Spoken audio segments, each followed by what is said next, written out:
Bom dia, meus amados irmãos, a graça e a paz do Senhor Jesus, louvado seja sempre o nome do Senhor. Às vezes, quando nós estamos precisando do socorro do Senhor, surgem dúvidas, será que o Senhor tem interesse em socorrer? Porque o coração do homem é frágil e em algumas lutas da vida, ele, na sua introspecção, ou seja, tá olhando para dentro de si mesmo, ele vê sua indignidade. E ele se pergunta, mas por que Deus faria isso?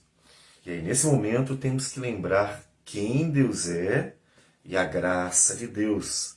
É fundamental.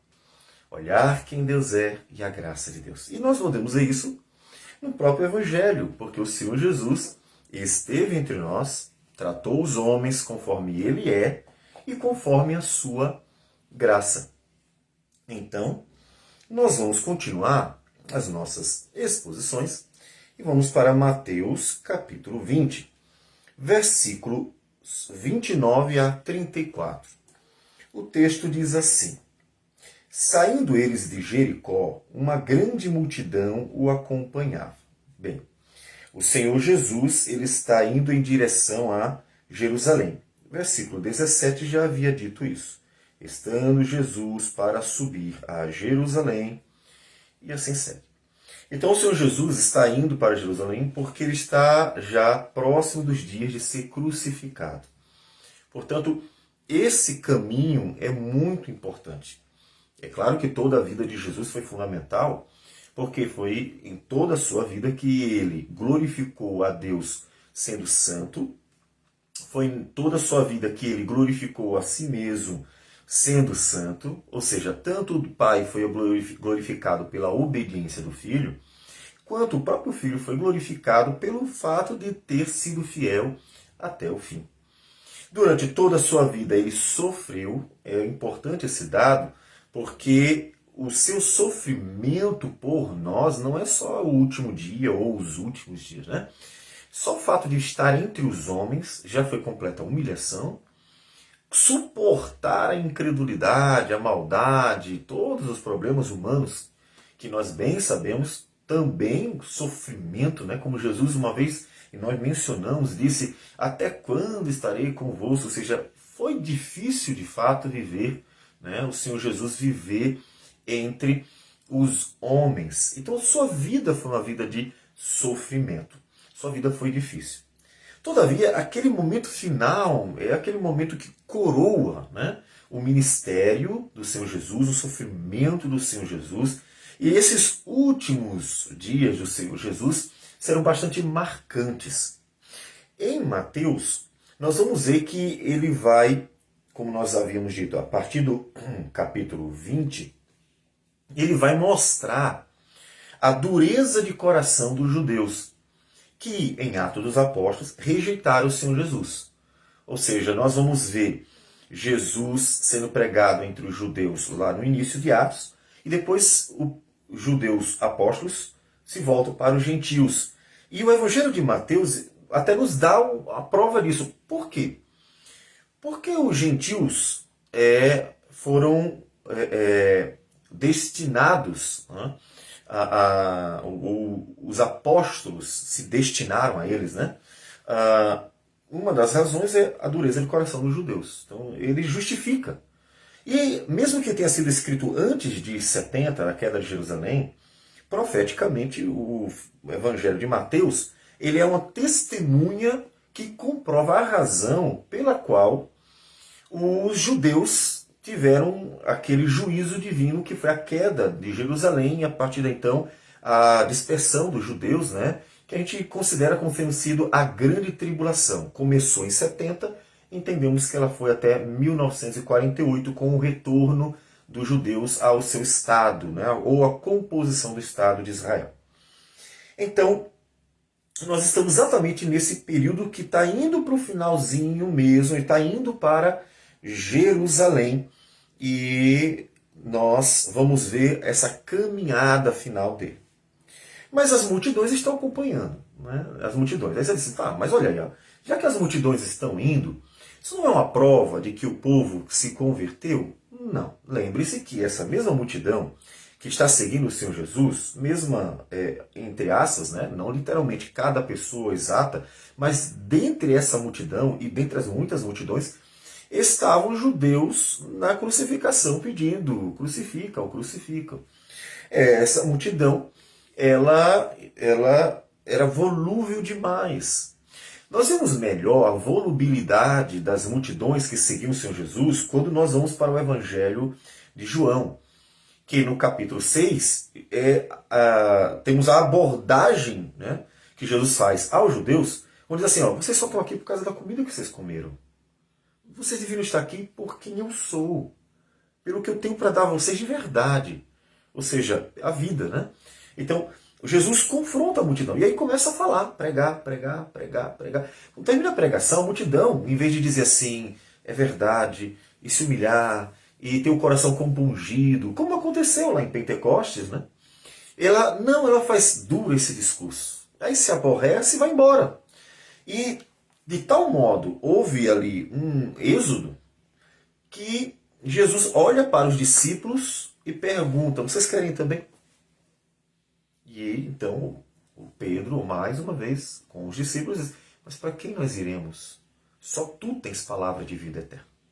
Então, a multidão está acompanhando, não necessariamente porque era cheia de fé, mas é porque estava vendo o que Jesus estava fazendo.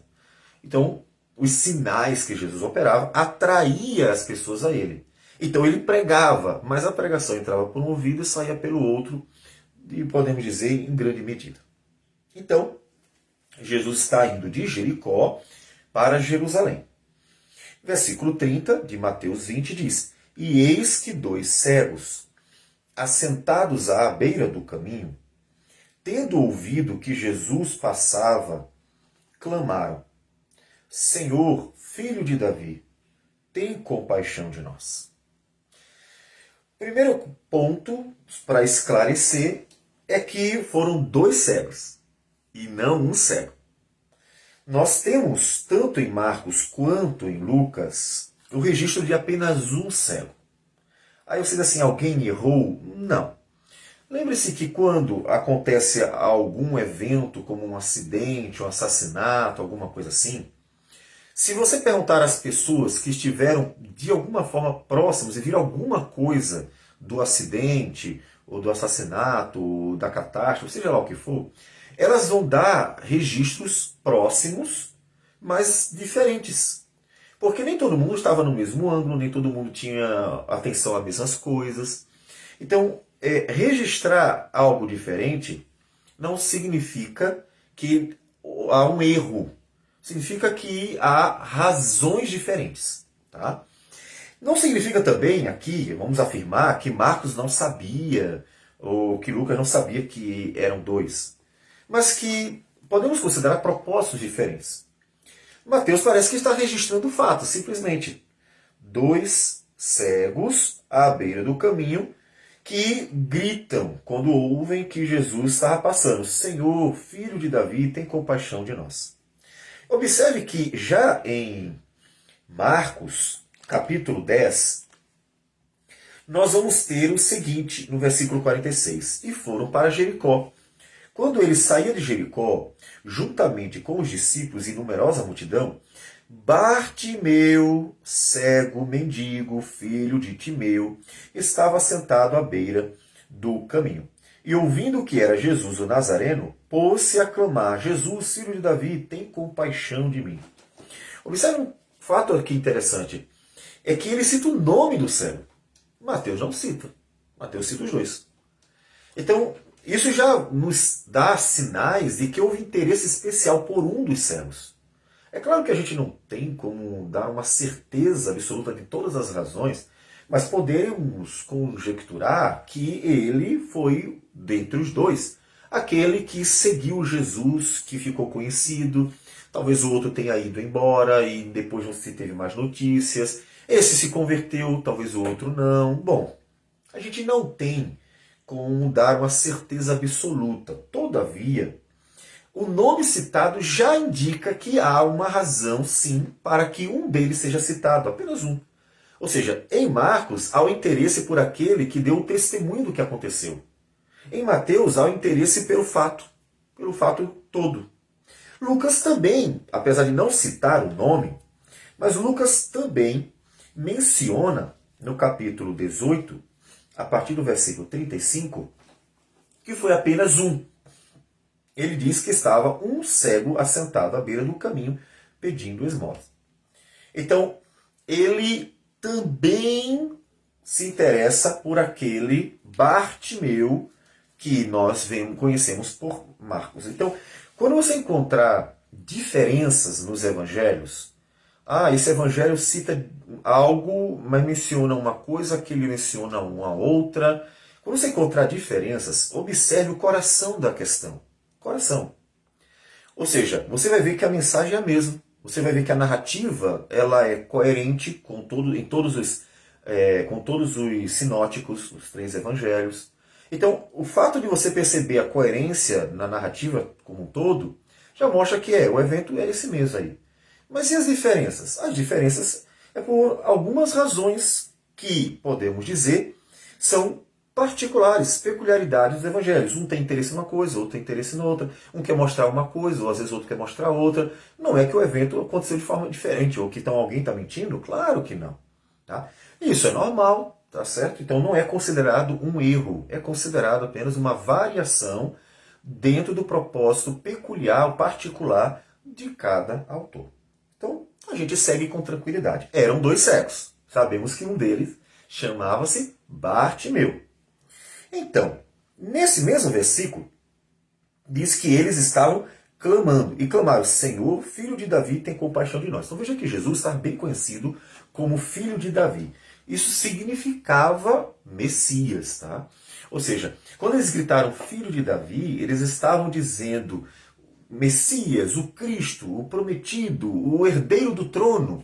Então ele estava ficando conhecido como aquele que inclusive era sim da genealogia, né, como nós temos em Mateus e Lucas, e que era o Messias. Então essa crença já estava se tornando popular, já estava se difundindo por aí. As pessoas já conheciam Jesus só em ouvir falar. Pode até não ter visto, né, como inclusive os cegos, né?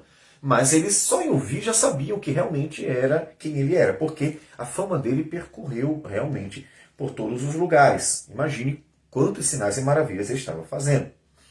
E o clamor é: tem compaixão de nós. Essa palavrinha é importante, compaixão. Né? Tem misericórdia. Nós não somos dignos. Nós não merecemos. Não temos nada de bom. Somos 2 cegos, portanto marginalizados, pedintes, mendigando, pedindo esmola. Nós precisamos de compaixão. O que eles precisavam?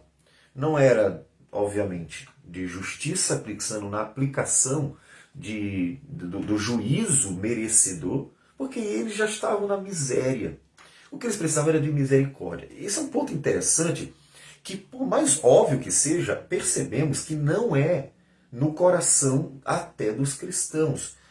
O Senhor Jesus, em João, capítulo 3, texto que todo mundo conhece, ele é anunciado da seguinte forma: porque Deus amou ao mundo, João 3,16, de tal maneira que deu seu Filho unigênito para que todo o que nele crê não pereça, mas tenha a vida eterna.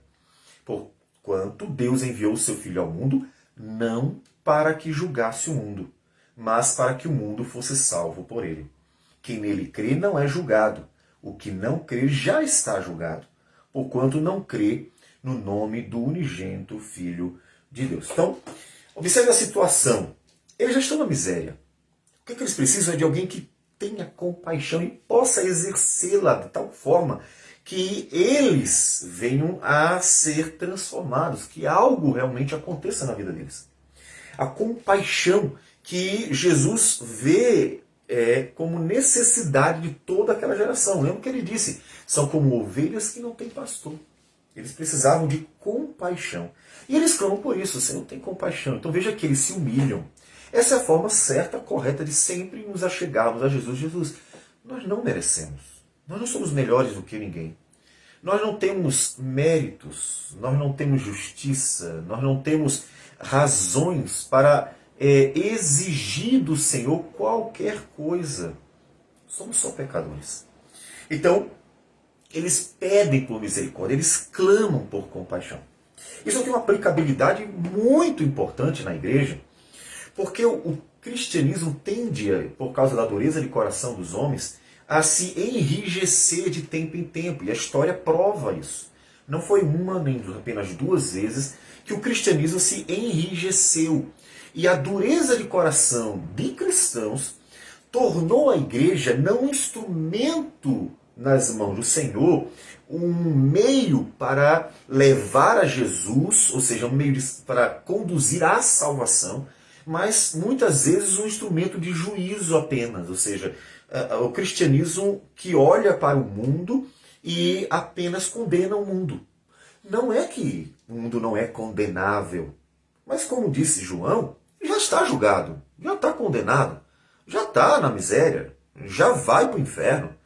Então, devemos lembrar disso, porque a igreja precisa constantemente ter aquele amor gracioso para com os pecadores. Caso contrário, como é que a gente vai conduzi-los a Jesus? Como é que a gente vai levar as pessoas a Cristo? Como é que a gente vai levar as pessoas ao arrependimento, à restauração, à transformação, à nova vida que o Senhor Jesus opera pelo poder da palavra e do Espírito? Então lembre-se disso. O mundo já está na miséria. Não é a igreja quem vai destruí-lo. E nem mesmo Jesus veio para isso. O mundo já está destruído. Foi o pecado quem fez isso. O que o mundo precisa é da salvação. Que as pessoas ao seu redor no trabalho, na universidade, na escola, em todos os ambientes que se pode imaginar, elas precisam de alguém que conduza para aquele que tem compaixão. Do outro lado, nós já temos um ponto aqui. Eles deveriam ter ouvido em algum lugar que Jesus era alguém de compaixão. Se houvesse chegado ao ouvido deles a informação de que Jesus era intransigente, intolerante, era duro, era ignorante, desprezava as pessoas, não estava nem aí para os seus problemas, suas angústias, suas lutas, tratava as pessoas de forma rude, e assim vai.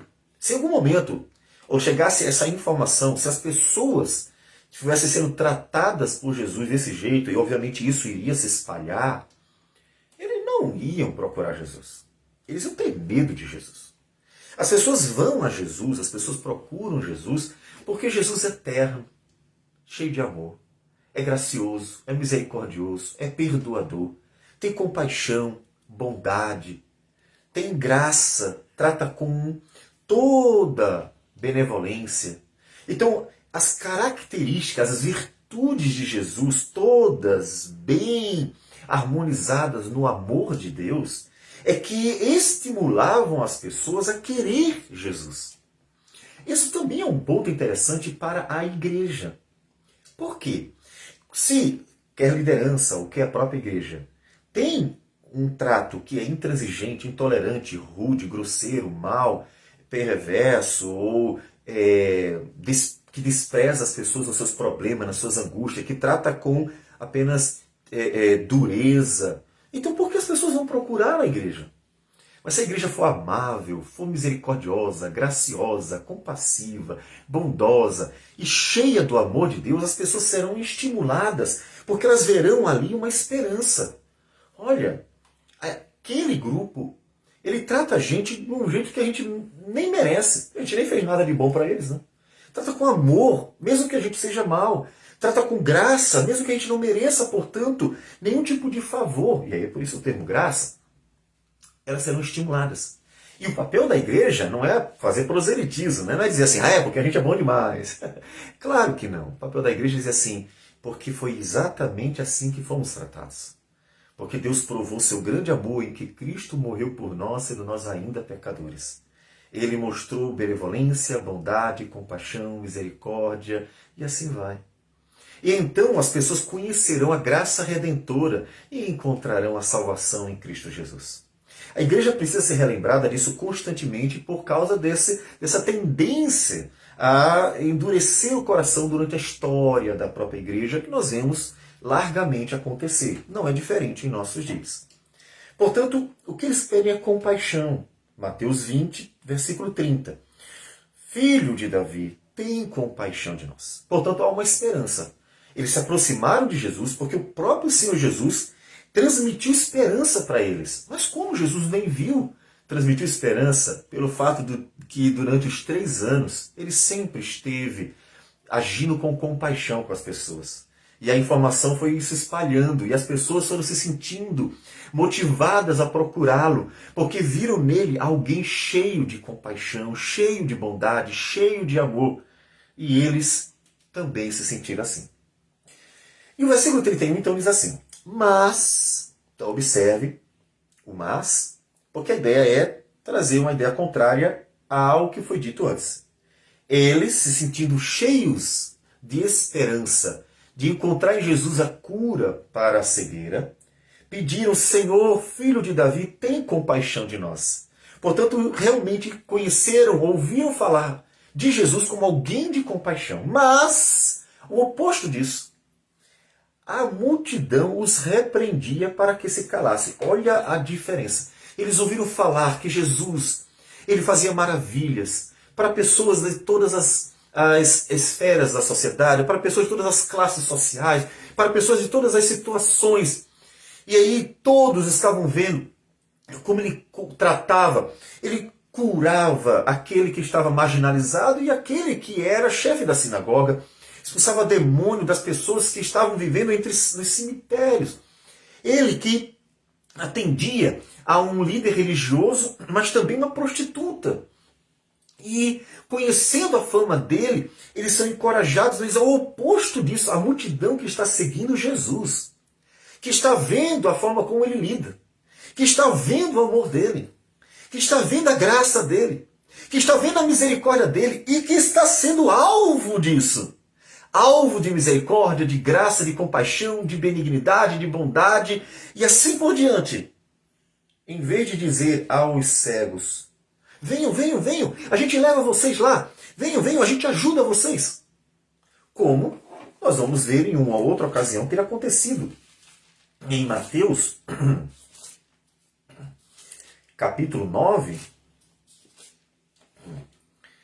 em Mateus, capítulo 9, diz: entrando Jesus num barco, passou para o outro lado e foi para a sua própria cidade. E eis que lhe trouxeram um paralítico deitado no leito. Vendo-lhes a fé, Jesus disse ao paralítico: tem bom ânimo, filho, estão perdoados os teus pecados. Olha a situação. O paralítico não tinha como chegar lá. E eles levaram até lá. Eles levaram até lá. Então, eles levaram até lá mostrando empatia, ou simpatia, compaixão, bondade. Esses homens, com certeza, agradaram ao Senhor Jesus. Não só a fé do paralítico, mas dos próprios homens, que com compaixão levaram aquele homem que precisava de auxílio. Então, aqui é o contrário. Como é que pode a multidão ver tanta maravilha e manter o coração tão duro? Então, cuidado com isso. Nem todo aquele que vê as grandes obras do Senhor e até é alvo disso, porque essa multidão, ela não só está vendo Jesus fazendo as obras de longe. A multidão é exatamente o povo que está sendo curado, que está vendo Jesus multiplicar os pães, que está sendo alvo da benevolência do Senhor e assim por diante. Está presenciando tudo.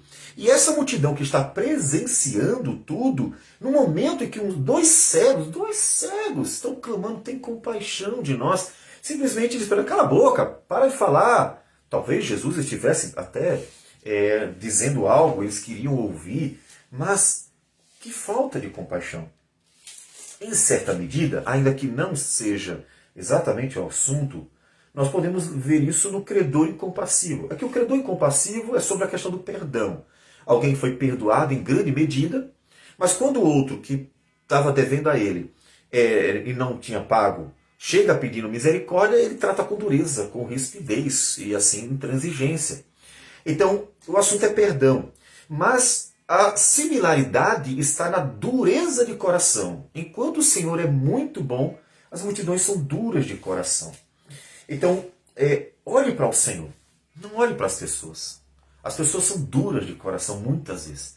As pessoas tratam com rispidez, com brutalidade, com ignorância, com maldade, ou mesmo com desprezo. Elas verão as necessidades das outras e desprezarão, em vez de levá-las para aquele que pode curá-las, que pode salvá-las, que pode restaurá-las, que pode ajudá-las. E assim, essas pessoas poderiam ser novas, ser transformadas pelo Senhor. Então, a multidão, observe que realmente não está ali porque entendeu quem era Jesus, porque entendeu a obra de Jesus, porque realmente se apegou a Jesus. Não era. Se estivessem ali por quem de fato Jesus era, não teria agido com tanta dureza de coração para com dois cegos, pessoas tão marginalizadas. A multidão repreendia para que se calasse. Eles, porém, gritavam cada vez mais: Senhor, filho de Davi, tem misericórdia de nós. Eles não se sentiram intimidados. Observe que eles entenderam que a necessidade era muito grande, e obviamente era. Eles tiveram uma esperança muito grande. Observe que apesar da multidão ter uma dureza de coração tremenda, eles tinham uma esperança maior do que um olhar para a dureza de coração da multidão. E esse é o nosso ponto fundamental aqui. Olhe para o Senhor. Os homens são maus, os homens são duros, os homens são perversos, os homens são intransigentes, intolerantes, incompassivos. Né? Então, as pessoas são assim, elas querem o mal, a destruição, elas desprezam umas às outras. Se você olhar demais para o homem, terminará você, inclusive, se tornando igual a eles. Então, duas coisas você não deve fazer: olhar demais para os homens e, assim, desanimar. Porque se você olhar para os homens, não tem prazer de continuar vivendo. Por que não tem prazer? Porque a sociedade é marcada pelo pecado, é marcada pela maldade. É claro que a igreja não deveria ser assim, e ela está sempre sofrendo esses danos, porque ela é composta de pecadores e muitos deles ainda estão com o coração duro. Estão lá dentro, mas o coração ainda está duro. Então, não olhe para os homens. Você tem que olhar para o Senhor Jesus. Então, não olhe para os homens, tanto para não desanimar, quanto não olhe para os homens para que você não se torne igual a eles. Os dois probleminhas. Se você olhar para os homens, você pode desanimar a vida. Porque você olha assim, cara, não tem por que continuar. Olha a realidade medíocre, miserável que os homens transmitem para nós, em toda a dureza de coração deles. E não olhe para os homens para você se tornar, porque você começa a olhar demais, daqui a pouco você está igual. Daqui a pouco você está fazendo as mesmas coisas. Por isso que o mal se perpetua, porque as pessoas nascem pecadoras e alimentam o pecado dentro dessas relações ruins na sociedade. Porque ainda que todos sejam pecadores, ninguém precisa ser igual, né? Mas o homem vai alimentando, potencializando o mal. Então não faz isso. Faz o quê? Olha o que eles fizeram. Eles, porém, ou seja, apesar de estarem sendo repreendidos, cala a boca, para de falar, para de gritar, está perturbando. Apesar disso, eles gritavam. Gritavam por quem? Por Jesus. Eles clamavam porque tinham a esperança de que, de fato, Jesus socorresse, que em algum momento, apesar da multidão estar desprezando ele, eles sabiam que Jesus não desprezava. E é por isso que estava com as multidões. Essa é uma grande diferença de Jesus para os fariseus e saduceus, ou sacerdotes, vários deles eram saduceus. A grande diferença é que os líderes religiosos da época eram profundamente intransigentes, intolerantes. Eles tratavam os outros de cima para baixo. Então, as pessoas marginalizadas eram pecadores miseráveis. Estavam ali porque eles eram assim mesmo, merecedores daquele status miserável. Mas eles eram santos, então eles consideravam que eram melhores do que todos. E a relação, portanto, era uma relação muito mais uma relação perversa, uma relação doentia, do que uma relação de amor, de compaixão, de bondade, de atrair para curar, restaurar e assim por diante. Então, eles já sabiam disso. Mas Jesus ficou conhecido por ser totalmente diferente. Jesus ficou conhecido por andar com prostitutas, Jesus ficou conhecido por andar com publicanos. Inclusive foi acusado pelos fariseus, tá vendo? Lá vai um glutão, um beberrão, que anda com pecadores, publicanos. Foi assim que ele ficou conhecido. Inclusive é registrado exatamente isso, porque foi assim que ele foi acusado pelos líderes religiosos, que diziam assim, se esse homem fosse santo mesmo, se esse homem fosse alguém especial, um profeta, né, como foi dito por um dos fariseus, se ele fosse profeta, saberia que essa mulher é a mulher da vida, que está ali aos seus pés chorando, que está aos seus pés esfregando seu cabelo, que nojeira, esfregando o cabelo de uma mulher da vida aos seus pés. Se ele soubesse, ele tinha desprezado ela. Então observe que era assim que eles tratavam as pessoas. Mas a fama de Jesus correu de tal maneira que exatamente essas pessoas na miséria, essas pessoas sofridas, essas prostitutas, esses publicanos, esses cegos, esses mendigos, essas pessoas paralíticas, marginalizadas, essas pessoas que em alguma medida conheciam os endemoniados, essas pessoas encontraram esperança. Elas encontraram esperança por terem ouvido que Jesus não só fazia grandes maravilhas, mas Jesus era cheio de compaixão. Era alguém que realmente atraía as pessoas para si, porque a sua compaixão era real e era revelada, demonstrada não só nas suas palavras, o seu ensino, que ia fundo no coração para transformar vidas, mas também por meio de suas atitudes, porque ele curava, restaurava, transformava. Ele não tinha nem sequer receio de tocar no leproso, que era considerado imundo. Ele tocava no leproso. Então, observe que eles não deram bola para o mundo. Eles não deram bola para o que as pessoas diziam, para a dureza de coração delas. A esperança no que eles ouviram sobre o filho de Davi foi maior. Pergunto para você, você está olhando para quem?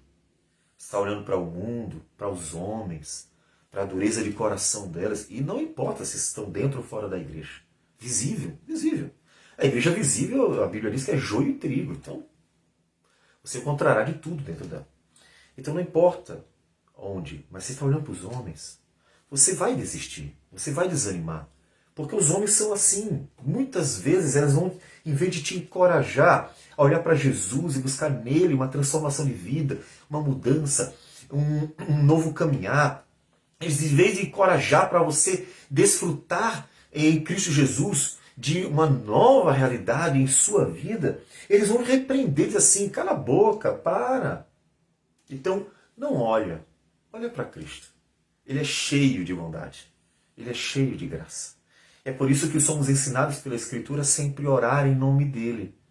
Orar em nome dele é orar na certeza de que, pelos méritos dele, que ele bondosamente quis dar a quem crer nele, eu posso apresentar meu pedido ao Pai, porque inclusive ele mesmo leva ao Pai, dizendo, eu medio este pecador. Eu ofereci a minha vida por este pecador. Eu tenho compaixão deste pecador. E sendo ele o Filho, justo, santo, herdeiro de todas as coisas, o Pai recebe a sua intercessão. Então, vai a Jesus encorajado. É verdade que você muitas vezes vai dizer assim, mas eu mesmo sou um miserável pecador. Paulo diz, sou o principal dos pecadores. Você mesmo se sentirá a pessoa indigna. Talvez ninguém nem precise dizer nada. Você dirá a si mesmo, mas eu não mereço. Fica quieto. Você não tem nenhum direito de se achegar a Deus. Você não tem uma justiça. Você não tem nenhuma razão em si mesmo para chegar a Deus. Talvez o seu próprio coração endurecido queira alimentar esse desencorajamento. Mas aí você lembre que não é pelo que você é. E é por isso que é uma graça superabundante. Onde abundou o pecado, superabundou a graça, diz a palavra do Senhor. Então sinta-se encorajado. Encorajado por quem Ele é. Cheio de graça, cheio de amor, cheio de bondade, cheio de misericórdia, cheio de benevolência. Um Deus gracioso de toda compaixão. Toda compaixão. Então eles insistem. Senhor, filho de Davi, tem misericórdia de nós. Veja que no primeiro momento eles pedem por compaixão.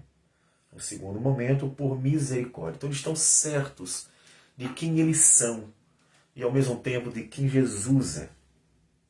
Então, ou seja, por não desistirem, estarem certos de que Jesus não só é poderoso, mas virtuoso, compassivo, eles, por continuarem, Jesus parando, chamou-os e perguntou: que quereis que eu vos faça?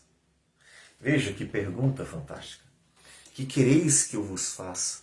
Nos lembra até a visão, o sonho de Salomão, em que Deus disse: olha, pode pedir o que você quiser, faça um pedido. Não é que Deus simplesmente é dar a um homem pecador essa liberdade para pedir qualquer coisa. Nós podemos dizer duas coisas. Primeiro é o fato de que ele tinha certeza de que ele não pediria algo errado, já que Deus deu a ele essa liberdade. Salomão pediu sabedoria. Não pediu riqueza, não pediu poder, não pediu a destruição dos seus inimigos, como ele mesmo, como o próprio Deus diz. Porque você não me pediu nem riqueza, nem poder, nem a destruição dos seus inimigos, então eu atenderei o seu pedido. Então ele não pediu nada de errado. Isso mostra que Deus é o Deus que ouve as orações certas. E Deus sabe, e Deus tem um controle na nossa vida. Lembre que Davi diz que antes que a palavra chegue à boca, tu já conheces toda. Ele conhecia o coração de Salomão. Um dado importante, ele conhecia o coração de Salomão. Não é diferente aqui, com certeza.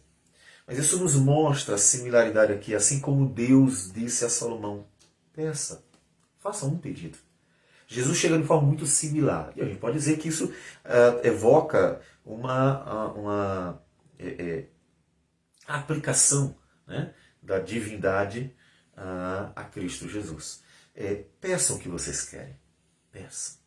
O Senhor Jesus sabia que eles não pediriam algo de errado. Não, eles não iriam dar essa liberdade, né? O que vocês querem, né? O que vocês querem que eu faça? Isso mostra a disposição também. Olha a disposição dele. O que vocês precisam? Né? E o fato de ele poder resolver, né? Se ele dá essa liberdade aí, é porque ele, né, estava ali em condições de atender às suas necessidades. Responderam: Senhor, que se nos abram os olhos. Veja que há um ponto interessante aqui. De repente, aqueles servos poderiam dizer assim: que o Senhor nos dê riquezas, que o Senhor nos torne seus servos mais prestigiados do teu reino. Lembre que os discípulos, lá em Mateus 18, e vimos também no pedido da mãe de Tiago e João, aqui em Mateus 20, chegaram a pedir privilégios no reino do Senhor Jesus. Então observe que isso aconteceu. De repente eles poderiam pedir isso. Isso não era necessidade. Isso aí não seria atendido pelo Senhor, como o próprio Senhor Jesus também disse para Tiago e João. Mas observe que eles pediram a necessidade. A oração, ela deve ser uma oração coerente. Qual era a maior necessidade daqueles homens? Eles precisavam de comida? Precisavam. Poderiam ter pedido comida. Eles precisavam de riquezas? Não precisavam. Eles precisavam de outras coisas? Muito provavelmente sim. Roupas novas e outras coisas mais. Mas o que eu estou querendo mostrar é que eles foram no ponto da maior necessidade. A maior necessidade deles, com certeza absoluta, era ver. Precisamos ver. Então eles foram no ponto da sua necessidade. Jesus atendeu. As pessoas que estavam sendo atendidas de acordo com a necessidade delas. O paralítico passou a andar. O homem da mão ressequida teve sua mão restaurada. O endemoniado foi liberto. As necessidades estavam sendo atendidas, exatamente como a oração dominical. Pão nosso de cada dia dá-nos hoje. São necessidades. Todavia teve um momento que uma pessoa no meio da multidão disse assim: Jesus, ordena ao meu irmão que reparta a sua herança comigo. Jesus, mas quem disse que eu fui posto aqui por juiz entre vocês, repartidor entre vocês, alguém que tem que mediar esses problemas sociais de vocês? Isso não era uma necessidade. Então, aquele homem estava olhando errado para o Senhor Jesus. Ele vai ser o rei de Israel, então, né, media aí esse caso, né, porque o rei ele tem os três poderes, o executivo, o legislativo e o judiciário nele mesmo. Né? Os três poderes são são centralizados. Então, aqui há uma necessidade, e eles pedem de acordo com a necessidade, e o Senhor Jesus atende. Então, quando você orar, olhe para a necessidade real. Senhor, livra-me. Senhor, ajuda-me. Senhor, dá-me os pão de cada dia. Senhor, eu preciso do teu auxílio, da tua sabedoria, da direção. Eu preciso de ajuda, de livramento, de proteção. Eu preciso do Senhor, porque é real. Não inventa, né? Não deixe seu coração, como disse Davi, não é soberbo o meu coração. Os meus olhos não estão olhando para grandes coisas. Muito pelo contrário, como uma criança se aquieta nos seios de sua mãe, assim é minha alma para contigo. Eu não estou atrás de grandes coisas, Senhor. Eu estou pedindo ao Senhor o que eu preciso de verdade. Então, uma oração que agrada a Deus é uma oração verdadeira, de uma necessidade verdadeira. Então, quando você orar ao Senhor, você analise a sua vida, analise o que você realmente precisa. Peça a Deus o real, necessário. Peça a Deus para que Deus seja glorificado por ser aquele que é o provedor da criação, aquele que não desampara. E não aquele que atende luxos e caprichos das pessoas, de forma alguma. Ah, mas então quer dizer que Deus não nos dá nada além do necessário? Não. Até porque nós temos o celular e muitas vezes não é necessidade alguma. Nós temos muitas coisas que vão além da necessidade. Televisão, por exemplo, né? Isso mostra a benevolência de Deus em abençoar os homens, em geral, com dádivas muito além de suas necessidades básicas. Tanto que o mundo se desenvolveu tecnologicamente, existe muito conforto, lazer e assim por diante. Mas a oração do servo de Deus é a oração humilde de alguém que não quer tentar a Deus. Lembra que Satanás, no capítulo 4 de Mateus, tentou Jesus dizendo para ele tentar a Deus. Como foi isso? Colocou no pináculo do templo e disse assim, ó, te joga daqui, porque está escrito, aos teus anjos dará ordem a seu respeito para que te guardem. Ou seja, olha, não está prometido que os anjos do Senhor guardariam Cristo para que nenhum mal acontecesse a ele antes do tempo, ou seja, antes da sua crucificação, para que tudo acontecesse como teria que acontecer? Então, te joga daí. O que Jesus cita? Mas também está escrito, não tentarás o Senhor teu Deus. Ou seja, não tente a Deus com suas orações. Peça a Deus aquilo que realmente você olha assim, bah, Senhor, eu preciso. Eu preciso da tua ajuda aqui. Eu preciso de ajuda para trabalhar, por exemplo. Sustentar a família. Eu preciso trabalhar, eu preciso sustentar a minha família. Me ajuda a ter um sustento. Me ajude a prover, né, a minha família. Senhor, me ajude com uma direção. Eu tenho que tomar uma decisão sobre isso. Me dê sabedoria, me ajuda a tomar uma decisão. E assim vai. E aí, problemas. No trabalho está acontecendo isso. Eu preciso de tua ajuda, porque acontecendo tal. Seja lá o que for. Ore de acordo com reais necessidades. Deus é glorificado nas orações humildes de seus servos que pedem aquilo que realmente é necessário. E então glorificam a Deus por anunciar que Ele é o Deus provedor. Verá que Deus sempre é muito mais bondoso do que o atender apenas o básico do básico, né? Ele sempre vai muito além. Mas foi isso que eles pediram. Senhor, que se nos abram os olhos. E aí, olha o texto. Exatamente aquilo que eles esperavam de Jesus. Eles pediram, tem compaixão. Então, Jesus era alguém de compaixão. Depois disseram, tem misericórdia. Então, Jesus era alguém de misericórdia. Eles esperavam isso. A esperança, a expectativa estava no fato de que eles sabiam que Jesus, de fato, era assim. Por isso que eles encontraram ânimo para continuar gritando, né? A fama de Jesus sempre estava percorrendo. E é exatamente o que acontece. Versículo 34 diz, condoído, olhando para a miséria daqueles homens, olhando para o estado triste daqueles homens, aquilo pesou o coração. Observe como é que Jesus olha para nós. Ele é Deus. Ele é glorioso. Ele está no trono celestial. Ele é o Criador do universo. Está ao mesmo tempo em todos os lugares, porque Ele preenche todas as coisas. Ele é o onipotente, onipresente e onisciente. Ele, com a sua palavra, ordena e tudo acontece.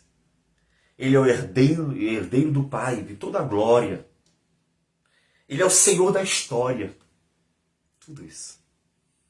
Mas Ele olha para nós quando nós oramos e pesa o coração.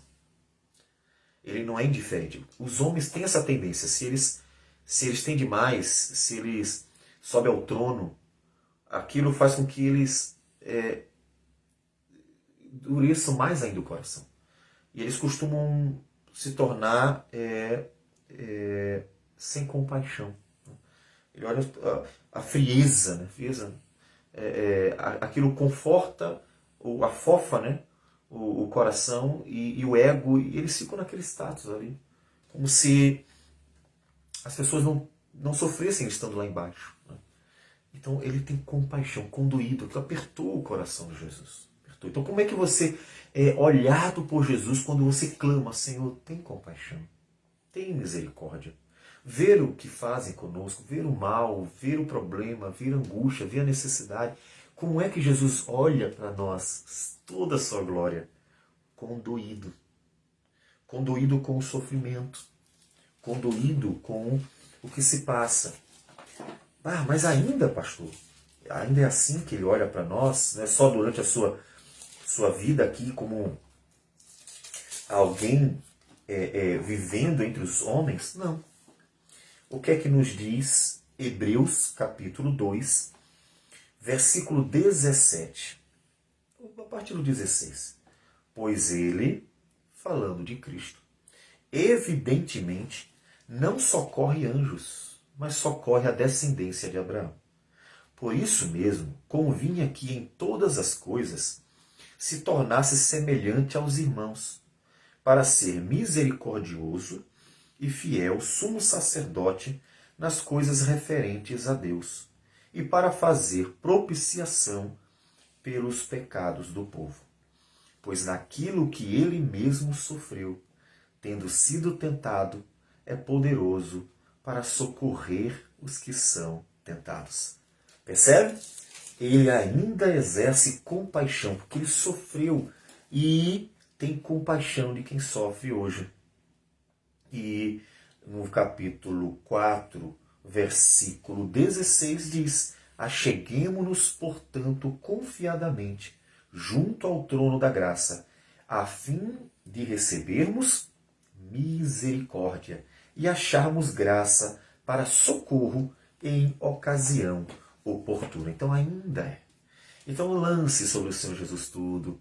Ele ainda tem um coração que fica condoído quando os seus filhos clamam por misericórdia, para socorrer, para auxiliar, para exercer misericórdia, compaixão, ainda é assim. Então isso é o encorajamento que a Bíblia nos dá para nós estarmos orando ao Senhor. Ore, clame, grite por compaixão e misericórdia ao Senhor, para que Ele venha em teu auxílio e o nome dEle seja glorificado. Observe que os cegos sabiam de Jesus por ter ouvido falar. Portanto, o nome de Cristo estava sendo glorificado pelo fato das pessoas estarem difundindo, anunciando tudo que ele fazia maravilhosamente bem. Como até diz em um certo momento a Escritura, tudo que ele faz, faz muito bem. Então ele estava sendo glorificado pelo próprio testemunho. E quando somos atendidos, socorridos, Deus exerce para conosco a compaixão e a misericórdia, então nós testemunhamos: o Deus de toda a compaixão me socorreu. Na minha miséria, Ele me auxiliou, me ajudou, me salvou. E assim nós testemunhamos. Então o testemunho da igreja é fundamental. Ou seja, você que se achega humildemente ao Senhor e clama pelo socorro divino, não esqueça que você precisa testemunhar isso, para que Deus seja exaltado no seu testemunho por toda a bondade dele para com aqueles que buscam humildemente. Como diz, inclusive, o Salmo 67. Seja Deus gracioso para conosco e nos abençoe, e faça resplandecer sobre nós o rosto, para que se conheça na terra o teu caminho, e em todas as nações a tua salvação. Isso é uma referência tanto ao fato do testemunho de Israel, quanto, claro, ao fato de que viria o Messias de Israel. Então anuncie, engrandeça, não se cale. Conte ao mundo a graça divina que se estende para todo aquele que humildemente clama: Senhor, Filho de Davi, tem compaixão de mim. Vamos orar ao Senhor. Senhor Deus amado, bendito o teu nome. Agradecemos por tudo mesmo. Agradecemos por tudo. Que o Senhor seja glorificado nas orações de teu povo, que o Senhor seja bendito para sempre. Que o Senhor, ó Pai, possa nos abençoar com graça e misericórdia, dirigindo nossas vidas e, ó Deus, nos conduzindo sempre em Cristo e para que o nosso viver te glorifique. Abençoa, assim, a tua igreja, ajude assim. É o que nós te pedimos. Receba a nossa oração, nossa gratidão e tudo em nome do Senhor Jesus. Amém, Senhor. Amém. Que Deus abençoe a todos e tenham um bom dia.